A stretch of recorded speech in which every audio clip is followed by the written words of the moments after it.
Good morning, supervisors. My name is Tess Davis. I'm a former San Francisco resident and currently working as a housing case manager for a direct service organization in the Tenderloin called Hospitality House. I'm here today to express my concern for the amount of funding put towards the Homeless Emergency Service Provider Association proposal. While I can appreciate the effort, we all know that $900,000 simply is not enough.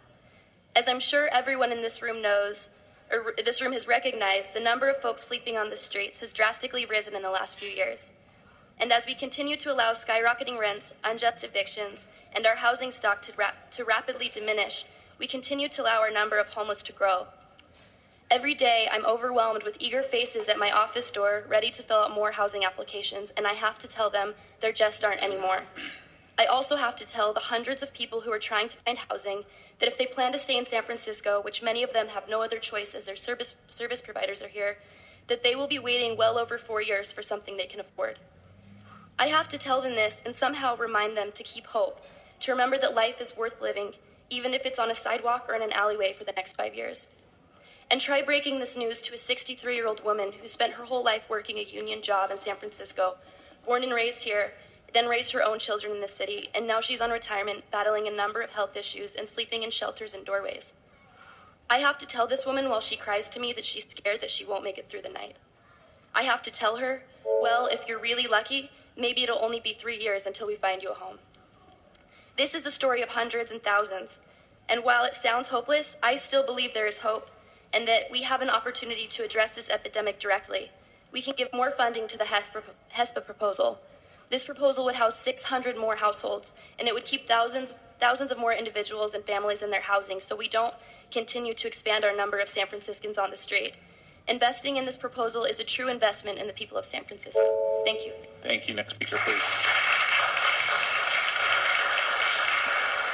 Good morning. Hello, my name is Gretchen Ames, and I'm here because it's important for me that you guys understand how difficult it is for early childhood educators right now. In our city, our early childhood workforce is drowning.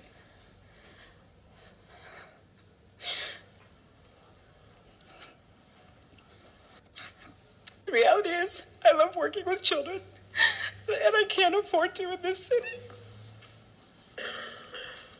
Last year, I spent the year working in a high-need area, and I love the children that I worked with, but I had to leave because I couldn't afford to pay my rent. I'm sorry. The reality is, we are the families being forced to leave the city right now. We are having to move out, and a lot of my colleagues and a lot of my teachers had to leave. The children of our teachers are leaving all the time because our minimum wage is so low. Even at $20 an hour, I wasn't able to stay in the classroom. And I know the minimum wage, we're talking about just getting to 15, and that's nowhere near livable for this city. The reality is you have to bring in at least $56,000 to afford an apartment right now. And I've seen how the housing issue has pushed a lot of our educators out. And I'm sorry, I had something more composed to say, but please stand in solidarity with the Budget Justice Coalition's request and CPAC's priorities. At the very least, help throw us a lifeline so we don't have to keep leaving. Thank you. Thank you. Next speaker.